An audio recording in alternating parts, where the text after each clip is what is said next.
Now let us take a look at how these three doshas, that is Kapha, Vata and Pitta, how they vary according to the different seasons, because according to different seasons the different qualities keep changing.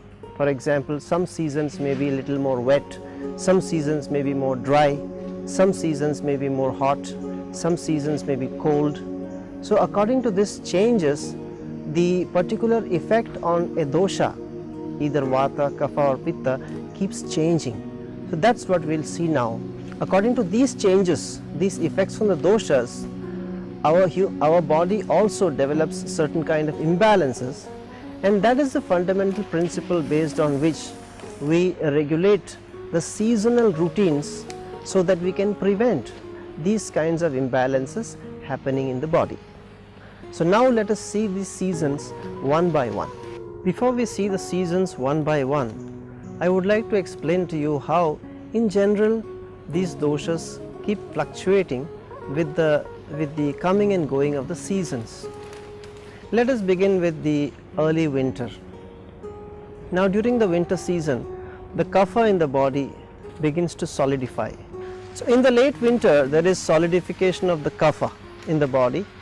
The kapha is freezing and it becomes hard and solid, and then at the end of the late winter comes the spring season. The sun comes out. As the sun begins to shine, the kapha which has solidified begins to gradually melt, and it melts and begins to flow out. So the spring season generally sees an increase of kapha. At the end of the spring season, when the summer comes and the sun becomes hotter, it dries up all that kapha which has melted, and there is the decrease in the kapha in the body.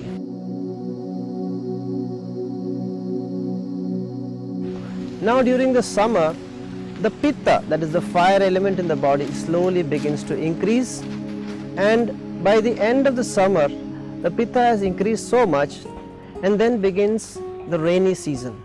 But during the rainy season the pitta doesn't cause any problem, because there is a cold climate, there is a cold atmosphere which does not allow the pitta to aggravate and cause problems. But at the same time, due to the coming of the rainy season, the pitta acquires a flowing quality, a liquid kind of quality, and as the rainy season comes to an end, that aggravated pitta which has acquired the drava or the flowing quality, liquid quality, begins to flow to different parts of the body and starts creating problems, and that is the beginning of the autumn season or the end of the rainy season. Similarly, with the case of vata, during the summer season the vata in the body begins to aggravate and build up, but it does not create problems because there is the heat of the summer which helps to balance the vata. As we know, vata is a cold energy, and the heat of the summer begins to balance that vata.